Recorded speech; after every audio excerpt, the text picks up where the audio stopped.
bonjour! Alors, nous voici en ce vendredi 10 janvier, avant le boulot, et on part un nouveau vlog ensemble. Donc, nous voici avec un nouveau début et une lecture commune avec l'une d'entre vous. Pour moi, ça va être une prise 3 pour ce livre-là, fait que j'espère vraiment que ça va être la bonne, parce que c'est une dernière chance que je vous donnais, puis après ça, il allait à la trappe ici. Comme vous avez vu dans la dernière, parce que vous allez l'avoir vu dans le dernier vlog, que j'ai enlevé quelques livres, mais je n'ai pas fait un vlog dédié. J'ai enlevé, c'était juste un on-haul assez standard. Et le livre que je vais lire en lecture commune, c'est le fameux Prospérer une virgule point de Laure d'Argelos ou d'Argelot aux éditions Rivka. Et c'est un livre que j'avais acquis en usager parce qu'il n'était pas disponible ici encore au Québec. Là, maintenant, il est rendu disponible dans une autre édition. Puis je suis comme contente d'avoir celle-là parce que j'ai vraiment pas la couverture de la nouvelle édition. Puis c'est un livre qui avait quand même par moment une mise en page qui était un peu éclatée, comme ça. Puis quelques illustrations, là, si je me souviens bien. Je vais voir si... par exemple... Donc, prospérer une virgule point, qu'est-ce que c'est? Donc, je vais la quatrième de couverture, puis ça va me ramener en même temps, me remettre en même temps dans le bain. À demi-mot, petite bourgade sans histoire reposant sur un manuscrit inachevé, les habitants polissent et réparent les lettres tout au long de l'année. Mais prospérer une virgule point, qui ne fait jamais rien comme les autres, préfère bichonner cette trompette à pétales plutôt que de faire fleurir l'empire des points et des virgules. Tout bascule un beau matin lorsqu'elle découvre un corps à l'intérieur de sa boutique. Accompagné d'Honoré, un citadin passablement exécrable, et de son frère, champion de plongée littéraire, Prospérine va devoir fouiller parmi les secrets les plus enfouis de la capitale pour sauver Demi-Mot. Et si tout était lié à cette mystérieuse phrase sans fin laissée en suspens par l'auteur? Alors voilà, en quatrième de couverture, tout est là pour m'intéresser. Un monde où, en fait, c'est un peu, ça me fait penser à Éric Orsena. On est vraiment dans un monde qui est en fait l'alphabet, puis où est-ce que tout est lié, dans le fond, au style littéraire. Mais j'avais commencé la première page et j'avais trouvé que c'est la plume qui était déstabilisante. J'avais l'impression que c'était pas super habile, mais c'est peut-être juste moi. Donc, je l'ai essayé 2 fois, puis je l'avais laissé tomber. Là, cette fois-ci, c'est la bonne, je vais le commencer. Le défi pour moi, c'est que j'ai aucune... Ben, il y a une version en livre numérique qui existe, mais là, je suis pas sûre que je suis prête. Il n'existe pas en emprunt. Donc, je suis pas sûre que je suis prête à l'acheter en tant que tel, parce que j'ai déjà en papier. Puis, il n'y a pas de version audio. Mais livre numérique, ça m'aurait peut-être permis de l'écouter des fois quand je suis en train de faire des trajets en voie de synthèse, au moins pour pas perdre le fil, puis essayer d'être être un petit peu prise par l'histoire. Mais là, non. Fait que ça va être un livre papier que je vais lire au complet. Puis ça, ben, ça me stresse toujours un peu parce que j'ai pas beaucoup de temps en continu. Puis, quand je suis bien embarquée dans les papiers, ça va. Mais quand j'ai pas beaucoup de temps en continu, pour au moins le premier tiers, des fois, j'arrive pas à embarquer. Bon, là, vous me direz, on est vendredi, il me reste 2 jours de travail. Donc, peut-être qu'avec un peu de chance, je vais peut-être pouvoir lire un tout petit peu aujourd'hui, un tout petit peu demain après-midi. Puis après ça, je suis en congé. Donc, peut-être que je vais pouvoir vraiment bien rentrer dans le livre, puis ça va être correct. Mais j'admets que ça me titille un peu. Alors, voilà où j'en suis. Et c'est comme ça qu'on va débuter le vlog. Alors, sans plus tarder, allez, on lance tout. Et bonjour. Alors, on est dimanche matin, le 12 janvier. Et ben, je vous retrouve parce que je ne vous ai pas pris l'ouverture du vlog. Tout d'abord, pour vous parler d'une lecture que j'ai faite. En fait, j'ai eu l'opportunité de découvrir un des plus récents livres de la collection Court toujours chez Nathan. Et c'est Celle qui reste de Rachel Corambly. Et c'est une relecture du mythe d'Antigone. De ce que j'ai compris, quand je l'ai lu au début, je n'étais pas trop sûre où ça se situait. Parce que je sais pas si vous êtes comme moi, mais moi en plus j'ai étudié en théâtre, fait que j'ai pas vraiment d'excuses, shame on me, mais j'étais restée dans la tête avec la pièce d'Antigone, soit de Sophocle ou adaptée par Jean Anouilh, que j'aimais beaucoup d'ailleurs. J'aime beaucoup mieux la version Anouilh, si jamais vous êtes quel team, Sophocle, Anouilh. C'est un peu niché, mais si jamais ça vous dit, vous pouvez me le dire en commentaire. Bref, je connaissais l'histoire d'Antigone. Les gens la connaissent quand même un peu, cette pièce-là. Donc, c'est Antigone qui est la fille de Oedipe et Jocaste qui va se rebeller contre son oncle Créon qui a pris le pouvoir, donc qui est devenu roi, et qui, suivant une chicane entre les deux frères de voyons, Antigone, c'est Polynice et Théocle, il me semble. Dans le fond, Polynice va avoir comme fait une genre de rébellion, entre guillemets, contre son oncle. Et à cause de ça, quand il va mourir, son oncle va lui refuser une sépulture. Et Antigone va se rebeller contre son oncle en disant, ben non, ça peut pas se passer comme ça. Mon frère doit avoir une sépulture. De toute façon, vous êtes un tyran, blablabla, blablabla. Bref, j'ai résumé ça, mais c'est une super belle pièce d'ailleurs. Si vous l'avez pas vue, il y a même eu des adaptations en relecture un peu cinématographique, dont une, je pense que c'était une Antigone d'une réalisatrice québécoise. Je vous mettrai la vignette si jamais je le trouve, mais je ne l'ai pas vu, mais j'en ai entendu parler beaucoup de bien. Mise en contexte très longue, donc c'est ça que j'avais en tête quand j'ai lu Celle qui reste. Quand j'ai vu Antigone, dans ma tête, ça a fait « Ah, ok, c'est une relecture de cette pièce-là, Antigone ». Et non, en fait, c'est une relecture du mythe d'Antigone vu par Sophocle. Puis Sophocle avait fait 3 pièces, donc il avait fait Oedipe roi, Oedipe à Colonne et Antigone. Et là, dans le fond, ça se situe plutôt dans Oedipe roi. Donc, alors que Oedipe est encore vivant. Et dans Oedipe roi, Oedipe va apprendre que, en fait, il a épousé, sans le savoir, sa mère, qui est Jocaste, et qu'ils ont eu des enfants. Donc, il se rend compte que son mariage est incestueux et qu'il y a eu, en plus, des enfants qui sont nés de cette union-là. Et, en fait, Oedipe ne le savait pas. Finalement, c'est un oracle qui va lui avoir donné cette information-là. Et quand il sait ça, évidemment, il est complètement à l'envers, puis de désespoir, puis de honte, puis de tout ça, va se crever les yeux. C'est joyeux. Donc, dans cette pièce-là, c'est un peu ça qu'on va avoir. Le malheur va commencer. On va comprendre que le malheur est vraiment sur cette famille-là.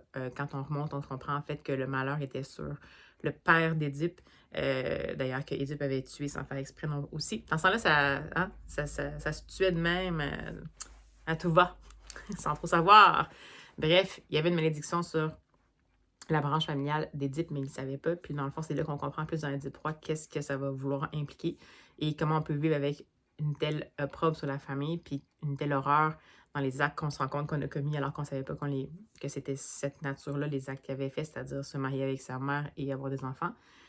Et bon, voilà, la réaction d'Édipe, la réaction de Jocaste. Et en fait, la parole va être donnée à Antigone, qui va être celle qui prend ça très à cœur, mais qui est pas. Qui se pose beaucoup la question sur comment une famille peut sortir de ça, mais qui est pas non plus. Qui demeure malgré tout, malgré la réaction qu'elle va avoir de colère, peut-être, de dégoût, de honte ou tout ça par rapport à ça, qui va rester super attachée à son père, puis que malgré tout ça, va finir par accompagner son père alors que son père va décider de s'exiler de Thèbes, évidemment, en regard de toute cette situation-là, puis en disant, ben, je peux plus vraiment rester. Donc, c'est vraiment seulement la voix d'Antigone qu'on va voir, alors que dans la pièce, c'est pas le cas. Antigone n'a pas une place, excusez, encore le fameux rideau. Antigone n'a pas une place géante dans un Oedipe roi. Mais, donc voilà. Donc, c'est intéressant. Moi, je l'ai écouté en version audio parce que Nathan, dans cette collection-là, court toujours, vous avez le petit fascicule. D'ailleurs, j'ai trouvé vraiment la couverture super belle. Ça m'a attiré. Moi, je suis vraiment victime des couvertures de cette nouvelle collection-là, cette signature visuelle-là, parce qu'à chaque fois, ça vient me chercher. Et bon, je l'ai écouté. Finalement, il y a une version audio qui est disponible aussi. Donc, c'est ça que je vous disais qui était super intéressant parce que c'est adapté potentiellement à soit des gens qui veulent l'écouter en roulant, soit des gens qui veulent avoir un accompagnement sonore, soit des gens pour qui la lecture est plus difficile en raison de problèmes d'apprentissage ou de toute autre raison, ou des gens pour qui le français n'est pas la langue première. Donc, j'ai trouvé ça super intéressant. Donc, je l'ai écouté juste en audio, en fait, finalement. Au bout du compte, c'est pas très long, c'est comme 40 minutes. Et malheureusement, dans cette fois-ci, cette narratrice-là a décidé, on dirait, de garder la voix un peu empoulée de « je suis en train de laisser parler Antigone », qui est une figure mythique, avec une espèce d'approche un peu, je dirais, pas ronflante, mais c'est pas ça que je veux dire, ça a l'air un peu intense, mais je veux dire une approche un peu ampoulée qu'on pourrait avoir comme un peu préjugé du théâtre classique. Alors que dans le fond, il n'y a pas nulle part où est-ce qu'on est censé être si ampoulé que ça pour faire du théâtre classique, mais depuis des années, c'est comme ça, puis particulièrement dans des milieux un peu plus traditionnels, autant en France qu'au Québec. Mais au Québec, on fait beaucoup des relectures quand même, puis on essaie beaucoup de faire disparaître le côté déclamation sentie, en fait, et claire de tout ce qui est pièce classique pour plus s'approprier le texte, sans modifier, bien entendu, les mots, mais juste la façon de... C'est pas de la déclamation, dans le fond, c'est du jeu. Dans ce cas-ci, la lectrice audio, elle a un peu plus fait de déclamation, donc au début, j'étais comme... ça m'intéressait, parce que le personnage d'Antigone m'intéresse toujours, mais en plus, j'étais perdue parce que je pensais qu'on était dans Antigone, puis finalement, t'es plus dans la partie Oedipe-Roi. Puis je savais que c'est une relecture, mais là, j'étais comme, je comprends pas si c'est une relecture majeure, parce que genre, c'est quelque chose que, mon cerveau était vraiment à plein endroit en même temps. Puis en plus, ben en fait, ce qu'elle proposait, c'est une proposition qui m'a un petit peu moins interpellée, donc ça a peut-être quand même un peu teinté ma réception de ce livre-là. J'ai trouvé ça intéressant. Il faudrait que je relise Oedipe Roi pour voir à quel point ça peut être intéressant, mais je trouve ça cool qu'on donne la voix justement à Antigone avant qu'elle devienne en fait la voix de la rébellion officielle dans la pièce Antigone. Puis ça montre vraiment aussi l'envers du décor d'une famille dysfonctionnelle. Bon, c'est sûr qu'on est dans un monde de Thèbes, là, mais comment ça peut avoir un impact sur tout le monde quand une telle révélation arrive. Là, bien sûr que dans la réalité, maintenant, à moins vraiment de ne pas être chanceux, la plupart du temps, les gens qui commettent de l'inceste sont totalement conscients qu'ils commettent de l'inceste. Dans ce mythe-là, c'est vraiment différent. Donc, tout le monde est un peu, autant ceux qui l'ont commis sans le savoir et que ceux qui se rendent compte qu'ils sont le fruit de ça, c'est un choc pour tout le monde. Donc, cette partie-là, je trouve ça intéressant. Je trouve ça intéressant de donner la parole à Antigone, puis je pense que si j'avais un conseil à vous dire, c'est de le lire en papier pour essayer justement d'enlever le côté un peu déclamé, puis d'aller chercher un peu plus le côté humain que justement qu'on essaie de mettre de l'avant ici, qui est l'espèce de facette d'Antigone qu'on a tendance à voir vraiment associée à la défense de son frère. Là, on est quand même dans une situation particulière parce qu'on la voit un peu prendre la défense de son père dans une situation où tout le monde va le condamner, lui-même se condamne. Mais en même temps, pour elle, c'est comme un peu le côté soutien familial, puis le côté, ben, comme on est tout à l'envers, mais en même temps, je suis pas pour te laisser partir toute seule, t'es âgée, tout ça, puis bon, bref. Alors, écoutez, lecture, je sais pas quoi vraiment dire, pas mitigée, mais tiède peut-être, mais intéressant. Sinon, ce que j'ai décidé de faire, parce qu'après ça, une fois que j'avais été terminée, il fallait quand même que je me mette un petit livre audio dans l'oreille. Ben, il fallait, j'avais envie. Et finalement, évidemment, comme il n'y a pas de version audio du livre de lecture commune que je lis, qui est Prospérer une virgule point de l'ordre d'Argelos, j'ai fini par me rabattre sur quelque chose complètement au hasard que j'avais dans ma bibliothèque, puis je me disais, éventuellement, je vais le lire, ça va être super long sans doute. Puis finalement, j'ai commencé en livre audio et j'adore ça. Donc, pardon, c'est de Yellow Lighted Bookshop et c'est son nom, je le mélange toujours, Louis Busby. Et c'est publié chez Grey Wolf Press. Moi, je l'écoute en version audio. Je pense que ça a été produit par Scribd, qui est une des plateformes qui maintenant est devenue Everend, qui est une des plateformes audio avec laquelle je fonctionne aussi, qui propose un principe de mensualité, accès illimité, entre guillemets. Pour les livres audio, il y a quand même une certaine limite, mais elle est comme cachée, parce qu'on ne sait pas trop c'est quoi la limite, c'est un peu particulier, mais bref. Voilà, donc c'est la version audio que j'écoute. Et c'est super intéressant, donc on va suivre l'auteur, Louis Busby, qui, en fait, nous raconte sa vie comme libraire et comme propriétaire d'une librairie, mais qui, finalement, par la bande, nous met plutôt de l'avant, nous met surtout de l'avant, en fait, la naissance du lecteur qui a été, l'histoire du livre, comment le livre est important pour lui. Écoutez, ça tombe tellement, tellement, tellement dans métal. Jusqu'à maintenant, c'est super excellent, c'est simple, c'est quand même plein d'humour. En même temps, ça reste que c'est... Il raconte sa vie, là, fait que j'ai une mousse dans le cheveu ici qui m'énerve. Il raconte quand même sa vie, donc c'est juste que sa façon de raconter est super agréable. Et évidemment, comme personne qui adore les livres, qui est lectrice depuis très, très, très, très, très, très, très longtemps, parce que ça a donné comme ça, je suis tombée dans les livres, puis ça a fait résonner en moi, ça a fait vibrer en moi des choses intéressantes dès le très jeune âge. Puis ensuite, lectrice avide, puis ensuite, moi aussi, j'ai été libraire, j'ai pas eu de librairie, par contre. Puis bibliothécaire, c'est sûr que c'est quelque chose qui, pour moi, disons qu'il y avait des bonnes chances que ça me plaise, mais des fois, comme j'avais déjà lu quand même le fameux, je ne sais plus c'est quoi le titre, mais c'est par Sean Bythell.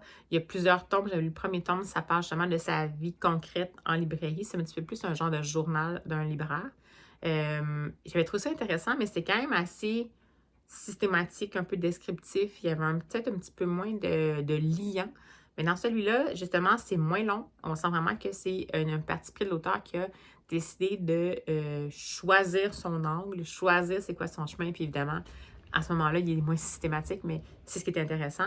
Et ça se lit super bien. C'est vraiment intéressant. Je sais pas, c'est vraiment. Je l'avais acheté parce que je pensais que ça allait me plaire, là, c'est pas ça. Mais là, vraiment, je suis triplement heureuse parce que c'est un livre que je vais sortir de ma pile à lire. Ça résonne complètement dans ce qui me fait plaisir de lire. Ça tombe bien parce que c'est ça que j'avais envie de lire maintenant. Et en plus, la version en dos est excellente. Donc, voilà. Alors, c'est ça ma lecture en cours. Et ce qui veut dire aussi qu'en ce moment, comme on est rendu dimanche, là, je suis en vrai congé, je vais finalement commencer Prospérer une point. Parce que non, je n'avais pas commencé avant. J'ai commencé encore la page 1. Puis à chaque fois, il y a quelque chose dans la façon d'écrire qui, pour moi, est comme maladroite. Puis il faudrait juste que je parte par-dessus les premières pages. Mais ça me rebute. Mais là, j'ai dit que je faisais une lecture commune avec une d'entre vous. Donc, je vais vraiment essayer. Mais c'est pour vous dire, c'est ma 3e fois. Puis techniquement, je suis pas encore plus proche de me dire que j'ai envie de le continuer. Mais là, viens juste de commencer. Fait que aujourd'hui, puis demain, je vais essayer d'avancer, comme je vous disais, le plus possible pour être rendu assez loin dans le livre pour être capable d'être accroché potentiellement. Puis c'est pour ça que j'ai choisi aussi la lecture audio que j'avais, qui est une biographie, des mémoires ou une biographie. Parce que ça, je suis capable de faire cohabiter ça. Dans le sens que je trouve ça super bon, mais en même temps, je suis pas en train de me dire « Oh mon Dieu, il faudrait absolument que je sache qu'est-ce qui va se passer. » C'est pas ce genre de lecture-là qu'on a. C'est plus une lecture contemplative, agréable, immersive, mais c'est pas un suspense. Tandis que dans Prospérer une point, je serais censée avoir une enquête. Puis un suspense. Fait que, avec ma petite face ici qui vous dit que j'y crois pas vraiment. Mais je peux pas croire la fameuse Rêve ta vie en lecteur, qui c'est un de ses livres préférés, puis on n'a pas les mêmes goûts, mais en même temps, ce qu'elle avait mis de l'avant comme point fort, ça m'avait gros marqué, puis ça fait des années qu'elle en parle, puis je me suis dit, il doit y avoir quelque chose que je perçois pas, ou peut-être que c'est juste pas pour moi, mais j'ai vraiment envie d'essayer. Puis comme je vous disais, c'est sa dernière chance. Je lis, tant mieux, je lis pas, j'ai fait passer, là, parce que ça fait trop longtemps qu'il me nargue dans ma bibliothèque. Alors voilà, très long segment, mais si longtemps que je ne l'avais pas repris. Alors, sur ces bonnes paroles, je vais me lancer dans Prospérer une point.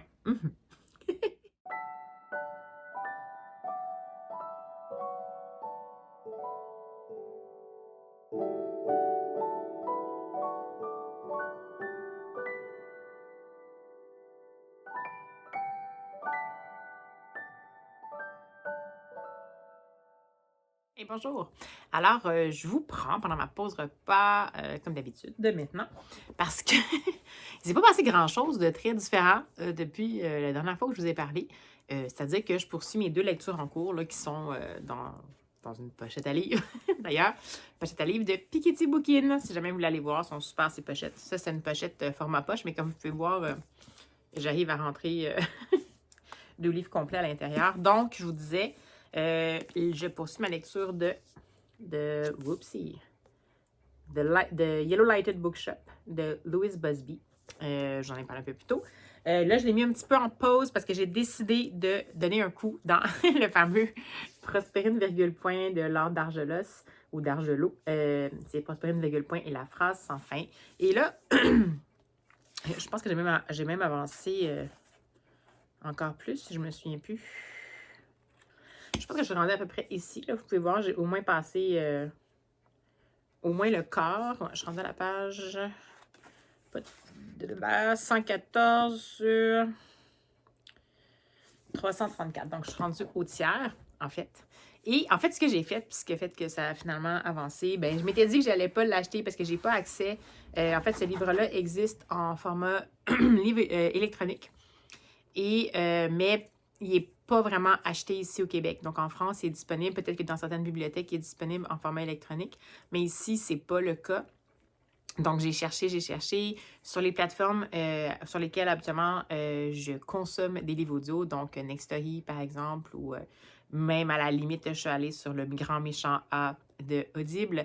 Mais il n'y avait pas la version. En fait, elle n'existe pas, la version audio. Donc, ce que j'ai fait, c'est que j'ai décidé de faire quelque chose que je ne pouvais pas faire ailleurs, mais dans le fond, j'ai acheté en fait une version en livre électronique et je l'ai mis sur une plateforme que j'utilise très rarement et dont je ne vous parlerai pas pour faire trop de publicité, mais qui fait en sorte qu'il y a un outil d'accessibilité qui s'appelle, je pense, lecture de soutien ou lecture d'accompagnement. Donc, c'est un peu le même principe que je vous disais, que c'est la lecture qui est proposée dans les applications.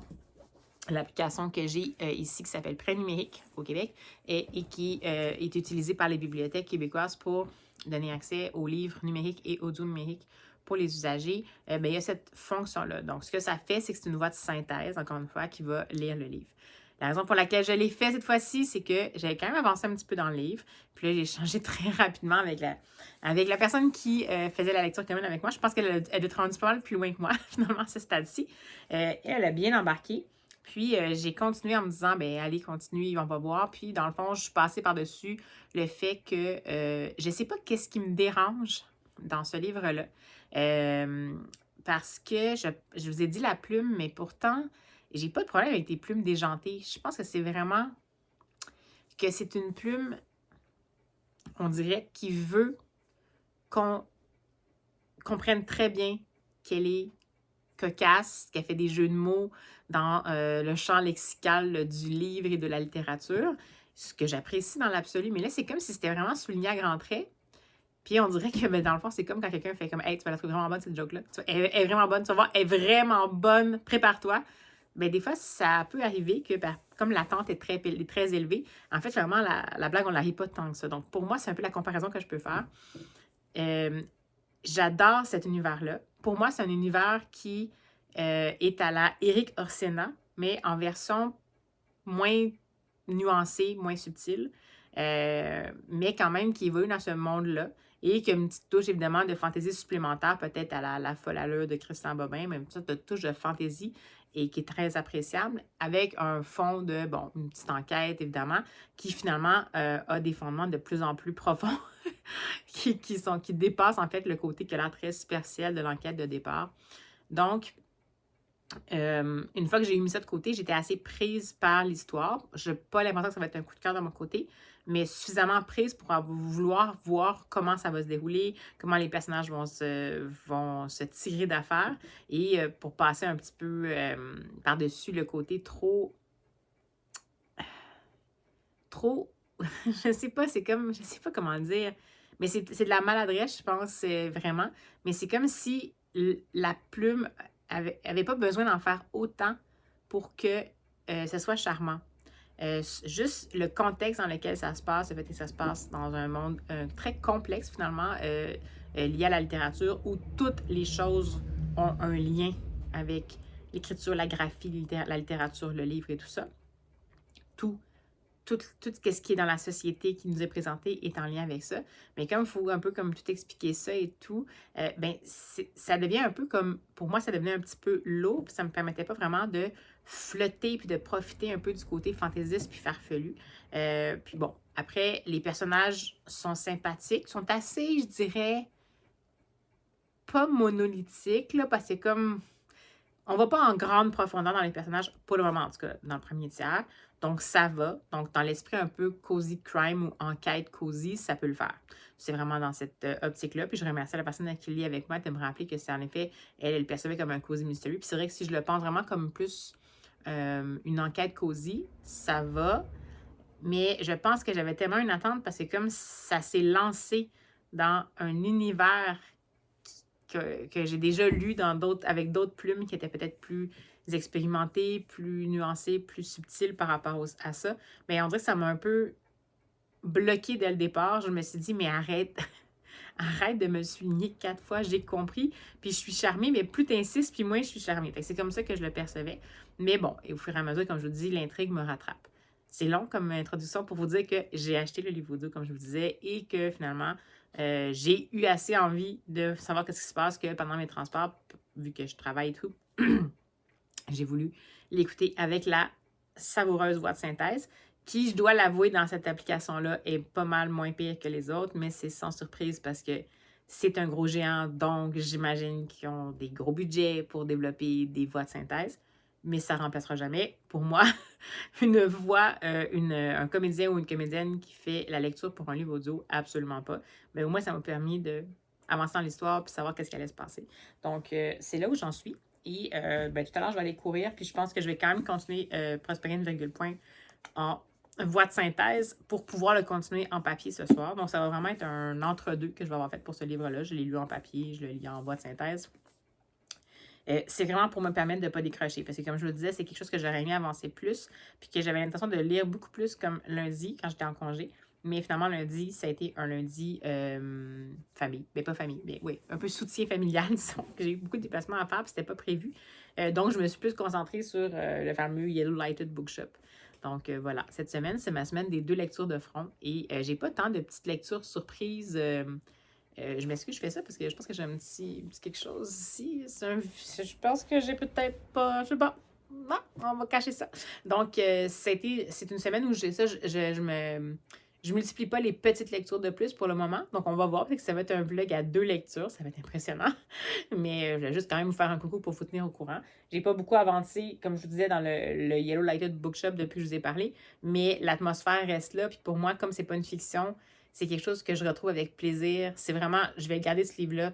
Je vais le relire de temps en temps. C'est vraiment quelque chose de précieux. Et en ce qui concerne Prospérine, ben on verra bien pour la suite. Mais là, vu que je suis dedans, je me dis, c'est... On va voir. Je réserve mon jugement pour la fin. Alors voilà, c'est tout ce que j'avais à vous dire.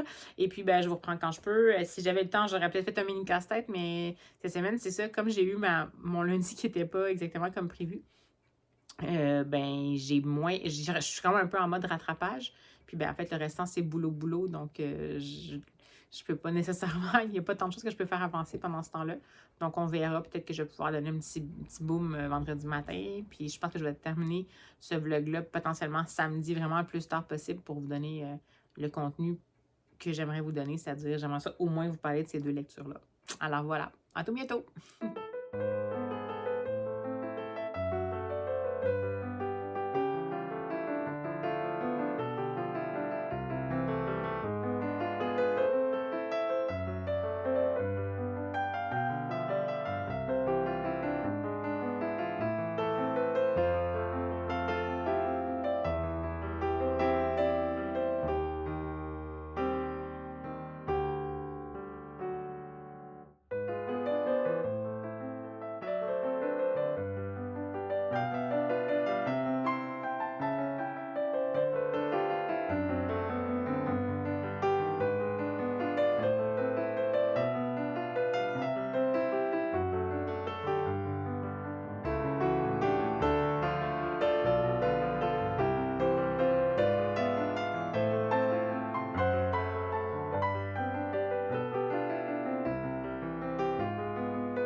Bonjour. Alors, nous voici en ce vendredi matin, post-course, post-course pré-boulot. Et je viens vous parler de ma lecture terminée. Oui. C'est l'entre-vous avec qui je fais la lecture commune va être fière. J'ai terminé le livre qu'au départ, j'ai vraiment entamé à reculons totalement. Mais grâce à sa petite remarque, ça m'a ramené, comme je vous disais, au fait que dans le fond, c'est un univers farfelu puis qu'il faut comme go with the flow avec ça. Et donc, j'ai terminé Prospérer une virgule point de Laure d'Argelos chez Rivka. Et je dois admettre que je pense que c'est le livre qui m'a fait le plus changer d'idée, je pense, de toute ma vie de lectrice. C'est-à-dire que j'étais complètement... Vous avez vu l'évolution dans le vlog, en fait, comme quoi j'ai commencé à reculons. Pendant 2-3 jours, j'avais lu 2-3 pages, j'étais encore accrochée. Finalement, j'ai échangé un peu avec la personne avec qui je faisais la lecture commune. Je sais que je savais déjà que c'était un univers farfelu, puis j'ai pas de problème avec ça, mais on dirait que c'était la plume qui me dérangeait, le manque de profondeur des personnages. Puis dans le fond, au fur et à mesure, je me suis obstinée, puis là, je me suis laissée vraiment prendre par l'intrigue qui, en fait, se développe de plus en plus, se complexifie, s'approfondit, secoue un peu plus les réflexions, les repères, suscite un peu justement la prise de position qui est quand même intéressante finalement par rapport au monde, pas juste par rapport à l'intrigue concrète de Prospérine, virgule, point, et la phrase sans fin, donc la personne qu'elle a retrouvée morte et dans sa boutique de fleurs et ce que ça implique en tant que tel pour son village qui est lié à un texte qu'ils entretiennent, un texte de quelqu'un écrit dans le passé et qui est potentiellement voué à la disparition parce que ça n'a pas une grande durée de vie quand c'est écrit à la main, tout ça, etc. Donc, comme je dis, on parle vraiment de repères qui sont liés à la littérature en tant que telle, à l'écriture, donc concrètement l'acte d'écrire, au monde des lettres, au monde de la typographie, au monde du livre, à la chaîne du livre, à la société. Plus ça va, puis plus ça grandit et tout ça. Puis c'est ça, évidemment, qui est venu me chercher finalement. En fait, plus on arrivait, à chaque fois qu'on avançait, les choses se complexifiaient. La chose qui m'a un peu déroutée, je pense, c'est vraiment, ça reste quand même pour moi que ça a été finalement une excellente lecture. Donc, comme quoi, je commence 2025 avec ce livre que j'avais voulu aimer, dont j'ai entendu vraiment beaucoup de bien, que j'ai gardé dans ma bibliothèque en me disant ça se peut pas, je dois passer à côté de quelque chose. Puis, en effet, je m'enlignais pour passer à côté de quelque chose, mais c'est pas entièrement de mon côté, à mon avis. Je maintiens quand même que ça, c'est son deuxième roman, si j'ai bien compris. Le premier, c'était. Je vous mettrai la vignette. Je vous mettrai la vignette. Je maintiens quand même que c'est du fantasy, c'est du farfelu, mais pour moi, c'est pas quelque chose qui fait en sorte que il faut pas quand même s'assurer qu'il y a une certaine une certaine habileté dans la plume, dans la façon de transmettre le monde qu'on a bâti. Le monde qu'elle nous offre, je le trouve super intéressant. La façon qu'elle a de nous le faire découvrir, de nous le transmettre, je continue quand même à trouver qu'il y a une certaine maladresse. C'est un peu plaqué. C'est un peu pas plaqué, mais c'est un peu forcé. C'est un peu voici un monde, voici, ça devrait vous faire sourire. Et j'ai quand même trouvé qu'il y avait quelque chose dans les personnages. Bon, j'ai compris un peu que c'était la dynamique après, mais étant donné qu'on va quand même de plus en plus profondément dans l'intrigue, puis que ça va avoir un impact de plus en plus sur les personnages, puis sur comment ils vont évoluer, on voit les personnages évoluer, mais je trouve quand même qu'au départ, on n'a pas beaucoup d'infos par rapport aux personnages. Ils ne sont pas assez profonds. Je trouve pour moi, ils n'ont pas existé totalement. Puis c'est pas pour. Puis dans le fond, les gens pourraient dire oui, mais bon, c'est farfelu, ça s'est fait pour être léger. Mais pour moi, le côté farfelu, le côté rocambolesque, c'est jamais une excuse pour que les personnages soient pas crédibles. Pour moi, il y a quelque chose qui peut faire en sorte qu'un personnage est crédible, même si techniquement, il n'est pas hyper développé. Puis là, dans le fond, j'ai vraiment eu l'impression que c'était plus comme en surface. Donc pour moi, ça a été comme un peu une excuse pour, disons. J'ai comme pour ça comme un Zelda, disons. Un peu pour moi, c'est comme jouer une partie de Zelda. Donc, je vais vous expliquer parce que peut-être que je vais offenser plein de personnes parce que genre ceux qui jouent à Zelda, puis ceux qui jouent pas, puis ceux qui ont aimé Lord of the Lost. Pour moi, ce que je veux dire, c'est que ça m'a donné l'impression que c'était une super belle opportunité de passer un bon moment dans ce monde-là qui était super intéressant. Pour moi, la force de ce livre-là, c'est le monde qu'elle nous a proposé. C'est pas la manière dont elle l'a proposé, mais c'est le monde qu'elle a construit pour installer l'histoire, puis ce que ça sous-tend potentiellement comme réflexion.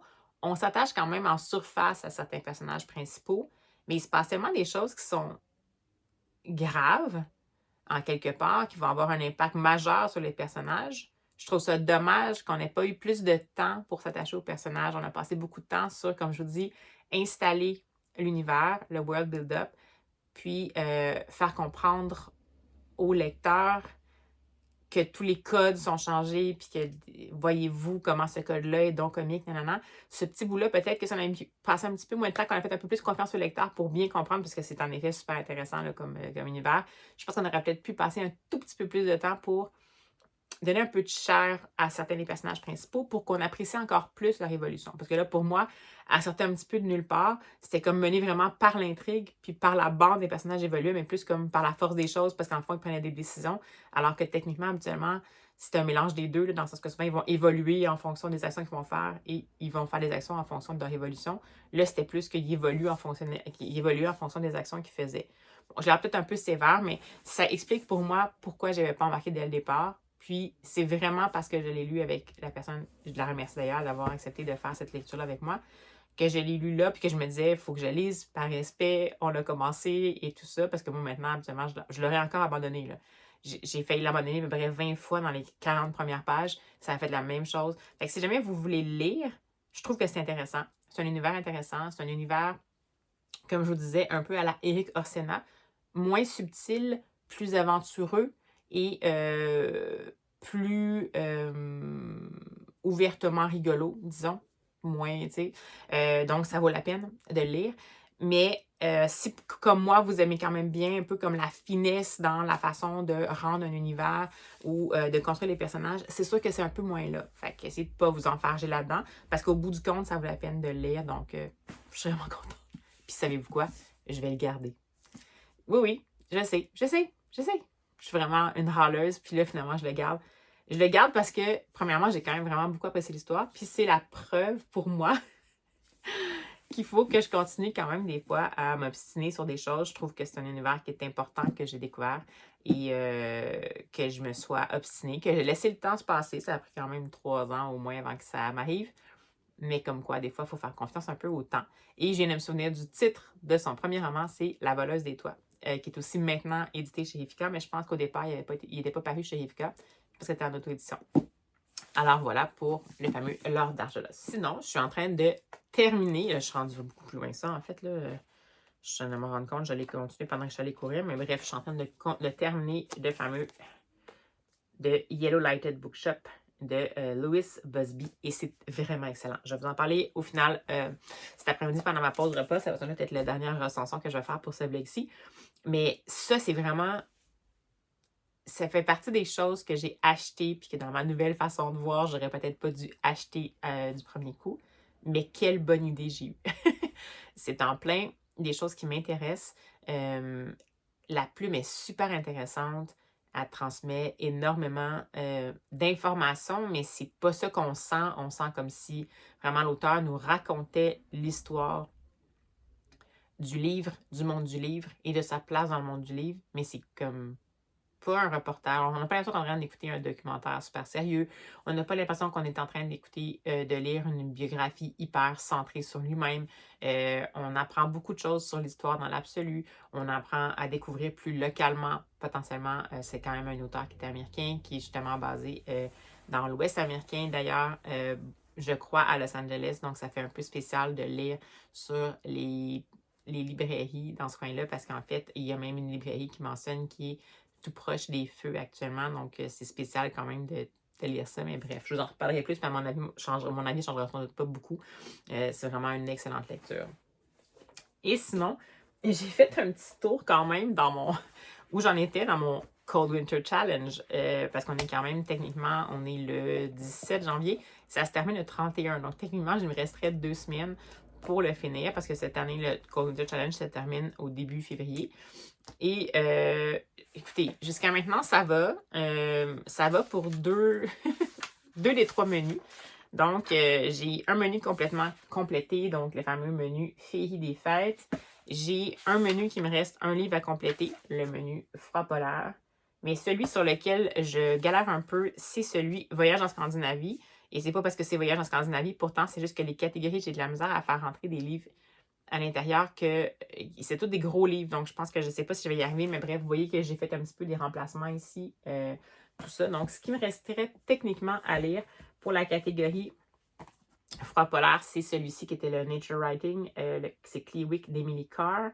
Celui-là, je l'ai trouvé, je vais sans doute le lire, c'est un tout petit livre de rien du tout, mais j'ai quand même eu l'opportunité de trouver une possibilité de, au pire, le commencer, puis j'ai une possibilité de l'avoir en voie de synthèse. Je suis dans une phase voie de synthèse en ce moment, mais c'est vraiment juste parce que celui-là, il m'intéresse a priori, mais je sais qu'il va falloir que je l'écoute en continu si je veux garder mon intérêt, un peu comme pour L'Or d'Argelos. Donc, je me suis trouvé quand même un plan B, mais initialement, je veux dire, c'est un livre qui fait 120 pages. Là, je vais être capable de le lire en papier, mais bon.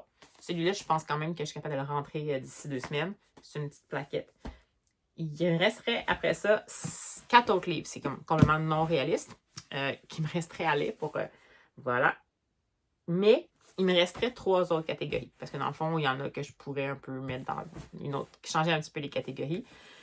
Dans le fond, il me resterait Voyage vers une fusée que je voulais, qui était quand même quelque chose qui était plus comme de l'exploration. Puis ça a l'air super intéressant. Puis c'est une espèce de... une histoire féministe et tout ça. Mais celui-là, j'aimerais ça pouvoir le lire d'un coup. Puis là, j'ai pas eu trouvé la possibilité de le lire en livre audio. Puis je sais pas si je vais pouvoir le lire. C'est surtout que les 3 autres, j'aimerais peut-être ça, les lire.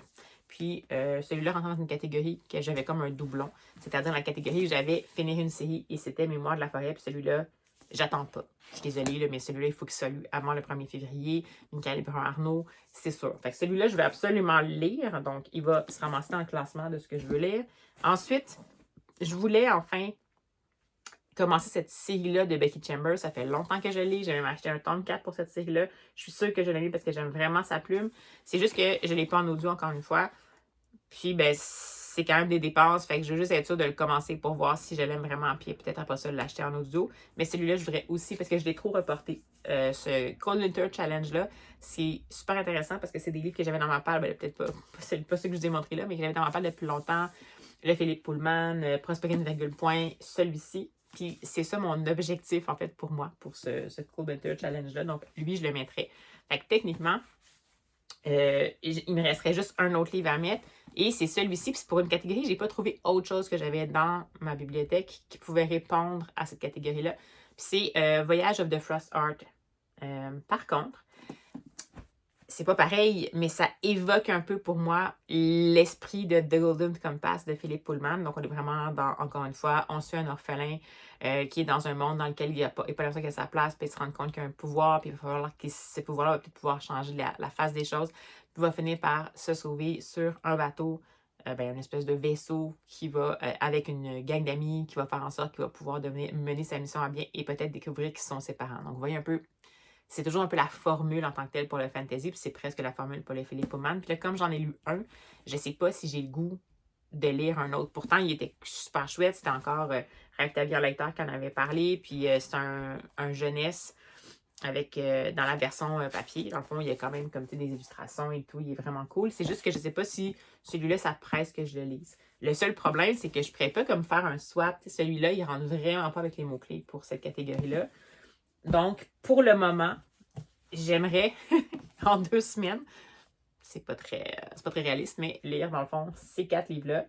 Je sais pas, voilà.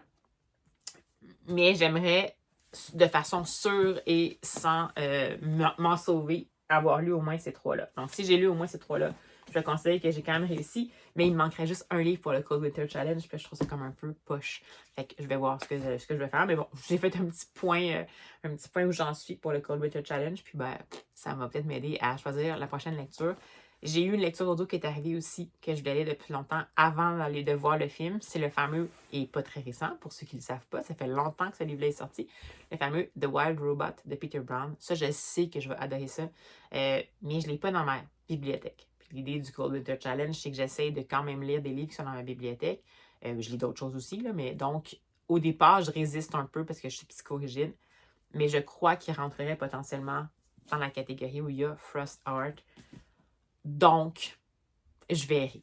On va voir. Alors voilà, c'est où j'en suis. Et sur ces bonnes paroles, je vous laisse parce que je vais devoir faire mes petits préparatifs pour la journée. Et je vous retrouve pour vous parler de quand j'aurai terminé le fameux de Yellow Lighted Bookshop. Et ça va sans doute mettre un point final à ce vlog-ci. Allez, à tantôt! Hey, bonjour! Alors, chose promise, chose due, en direct de la studio mobile dans la super écharpe que ma maman m'a tricotée. Une chance que je l'ai, parce que c'est un peu frais quand même. Avec des cheveux qui me collent en face, là, vous allez remarquer, je suis désolée, je suis un petit peu, c'est l'effet de la laine. Donc, j'ai terminé finalement, en m'en allant au travail, le fameux livre de Yellow Lighted Bookshop. De Louis Busby. C'est chez Grey Wolf Press, mais moi, je l'ai écouté en livre audio. Et c'était vraiment excellent. Vraiment, vraiment. Là, ce que je n'avais pas réalisé, je l'ai réalisé peu à peu. Je dirais que le 3/4 du livre, le 2/3 du livre, c'est un peu intemporel. C'est vraiment, comme je vous disais, une réflexion sur le livre. Attendez. Oui, dans le fond, c'est paru en 2006, ce livre-là au départ. Donc, ça vous donne un peu une idée. Donc, c'est une réflexion sur, comme je vous avais bien mentionné, sur comment le livre est arrivé dans la vie de cet auteur-là, comment le livre et la lecture, le souhait de travailler parmi les livres a fini par faire son chemin. Et par le biais de l'excuse de nous raconter un peu son parcours dans le monde des livres, comment il a fini par devenir un libraire à 16 ans, je pense, même en insistant vraiment beaucoup pour se faire engager sans expérience. Puis après ça, comment il a toujours conservé un pied dans le monde du livre. Par le biais de ça, il va surtout faire ressortir son histoire à lui comme lecteur, puis qu'est-ce qui l'a intéressé au fur et à mesure de son évolution dans ce monde-là. Donc, par le biais de ça, on en apprend vraiment beaucoup sur la naissance du livre en tant que tel. En fait, les premières présences des libraires dans le passé. Voyons, excusez, j'ai un petit peu froid ici. On voit une petite peau. Bon. Donc, les premières présences des libraires jadis, très loin, loin avant maintenant. La librairie d'Alexandrie, c'était quoi en fait le rôle d'un libraire avant? C'était quoi en fait la bibliothèque d'Alexandrie, désolée, je pense en bilingue, je l'écoutais en anglais. La bibliothèque d'Alexandrie, c'était quoi ce concept-là? Le principe du libraire, concrètement, c'est quoi être un libraire au niveau concret, ce que ça a comme tâche, l'équilibre dans le monde du livre, mais aussi des choses comme la censure, que j'ai trouvé super intéressante parce qu'en fait, ben, en tant que bibliothécaire, c'est quelque chose aussi auquel on est confronté en bibliothèque. Bien entendu, c'est fait d'un point de vue américain, fait que ça, c'est encore plus présent aux États-Unis. Et en fait, il parlait de cette partie-là, que oui, les bibliothèques ont souvent des demandes de retrait de livres, mais il y a aussi des clients de librairies qui vont venir pour s'insurger puis demander qu'ils ne vendent plus ces livres-là. C'est des super réflexions. Les sujets abordés, c'est vraiment fait en toute simplicité, comme si on était autour dans un café, puis qu'on discutait, je sais pas, on travaillait dans une librairie, puis là, à la pause, on parle un petit peu avec un collègue ou juste avec quelqu'un qui aime vraiment beaucoup les livres. C'est un peu comme un dictionnaire amoureux du livre, je pourrais dire, pour reprendre un peu le concept là, de cette série de livres-là français, dictionnaire amoureux de. Mais j'ai trouvé que c'est tellement comme, c'est simple, c'est accessible, ça stimule la réflexion. Le dernier tiers-quart a un peu moins bien vieilli dans le sens où c'est vraiment le contexte du livre en 2005-2006. C'est très drôle parce que c'était l'avènement, bon, ben évidemment, le pronostic qu'avec Internet, les gens allaient arrêter de lire. Après ça, la terrible arrivée de la liseuse versus le livre papier. Après ça, le livre numérique versus le livre papier. Si à un moment donné, on voyait qu'il était quand même un petit peu comme quelqu'un qui était un peu réfractaire à la technologie, ce que j'ai aimé, c'est que ses opinions étaient toujours contrebalancées par son ouverture à l'autre point de vue, en disant, ben oui, ça me dérange en même temps, il y a quand même du bon de cette manière-là et tout. Puis j'ai trouvé que c'est super intéressant, puis on dirait que ça reflétait quand même ce qu'il pensait, ce qu'il ressentait, mais ce qu'il ressentait, c'était nuancé, puis c'était vraiment intéressant. Donc, on ne remet pas dans le piège de tout ce qui est numérique et poche, mais en même temps, il y avait quand même quelque chose pour lui, du plaisir de lire qui se retrouve vraiment dans à la fois le livre papier, mais aussi le lieu de la librairie, un lieu où on peut prendre son temps, un lieu où on peut rencontrer les autres, un troisième lieu, mais je suis bien passée pour le dire parce que maintenant les bibliothèques sont considérées comme potentiellement les troisièmes lieux. C'est aussi tout un pan des librairies qu'il a visitées à travers le monde, mais plus particulièrement où il habite, donc sur la côte ouest des États-Unis, autour de San Francisco. Ça donne le goût d'aller visiter ces librairies-là. Il y en a que je prenais, mais c'est trop loin. Mais il y en a dans le Vermont que j'avais le goût d'aller voir. Il fait vraiment une tournée. Ben, c'est pas systématique, là. Donc, il y en a beaucoup quand même aux États-Unis. Il y en a beaucoup en France. Quelques-unes en Angleterre.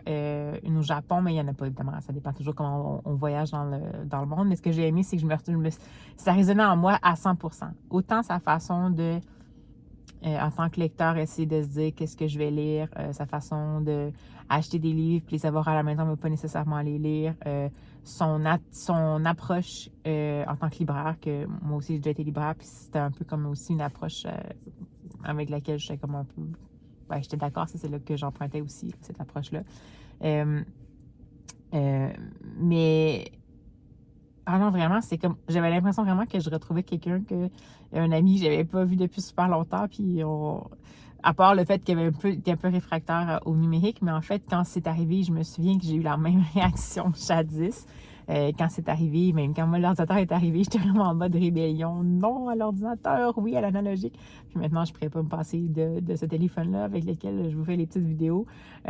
Puis vous savez maintenant que je suis très livre audio, livre numérique. Fait que bon, c'était quand même drôle que ce livre-là, qui est un peu comme, qui met à l'honneur vraiment comme la naissance du livre sur différents supports, mais particulièrement sur le support physique, que ce soit un livre que j'écoute en livre audio. Puis d'ailleurs, ce qui est intéressant, c'est qu'il y a eu une mise à jour de cette édition-là, visiblement, parce que il y avait une espèce de postface qui mettait un peu déjà les choses en perspective un peu plus tard. Puis en plus, il y avait ce qu'il appelait un appendix plutôt qu'un appendix. Donc, voyons, j'ai pas le nom, annexe. Donc, des inex, mettons. Ou des A commercial next, qui disaient que justement, en relisant ça, ils trouvaient quand même que sa prise de position par rapport au livre numérique avait finalement évolué avec les années. Puis que dans le fond, ils s'étaient rendu compte que, en fait, le livre, peu importe sur lequel support on va lire, ce qui est important, c'est que finalement, on multiplie finalement les supports de lecture. Puis même ça, c'était en phase avec ma réflexion actuelle depuis quelques années. Comme quoi on peut avoir des préférences, parce que lui, il préfère encore le livre papier. Mais il n'était pas dans le jugement de ceux qui choisissaient d'autres avenues. Puis il n'était même pas contre totalement les grandes surfaces qui vendent des livres, parce qu'il disait dans certains cas, c'est soit la grande surface ou rien du tout. Donc, non, je sais pas où j'étais puisque je connaissais pas cet auteur-là, mais ça m'a vraiment intéressée. Puis, je sais pas comment je pourrais décrire ça. Ça s'appelle, le sous-titre du livre, c'est genre comme une biographie, une histoire. Fait que c'est comme The Yellow Lighted Bookshop, a Memoir, a History. Fait que c'est un peu comme je vous dis, c'est une espèce de genre un peu hybride qu'ils nous proposent. Puis c'est comme super intéressant. J'ai aucune idée si ça a déjà été traduit en français. Si c'est le cas, je vais vous mettre la vignette. Mais sinon, c'est dommage, mais parce que c'est juste en anglais, puis vous ne lisez pas en anglais. Mais pour tous les amoureux d'idées, je pense que ça peut être intéressant. Puis plus particulièrement dans mon entourage, j'en ai quand même beaucoup qui sont ça dans le monde des livres, en librairie, en bibliothèque. Puis je trouve que c'est comme super intéressant. Ça reste quand même un portrait d'un type de lecteur puis d'un type d'amoureux des livres, mais je pense quand même qu'il y a beaucoup de points communs quand on parle de la passion par rapport à la lecture puis à l'objet livre. L'objet livre ou l'objet physique ou virtuel, mais peu importe. Donc, excellente lecture. C'est pas un coup de cœur parce que, en fait, c'est un livre qui a vieilli finalement. Donc, c'est pas la faute de l'auteur, c'est juste que ça s'inscrivait quand même dans un contexte historique particulier. C'était, en fait, quand il l'a écrit, c'était comme 4-5 ans après les attentats du 11 septembre 2001. Donc, ça nous donne quand même... on était ailleurs à cette époque-là, vraiment. Donc, mais je suis vraiment contente d'avoir lu ça. C'est super intéressant. Puis, ben voilà, c'est sur ces bonnes paroles que ce vlog-ci va se terminer. J'espère que ça vous a plu et puis que vous avez ou que vous aurez de belles lectures à mettre dans votre besace pour faire briller vos petits yeux de lecteur. Puis, ben nous, de toute façon, on va se retrouver tout bientôt. Alors, allez, à la prochaine!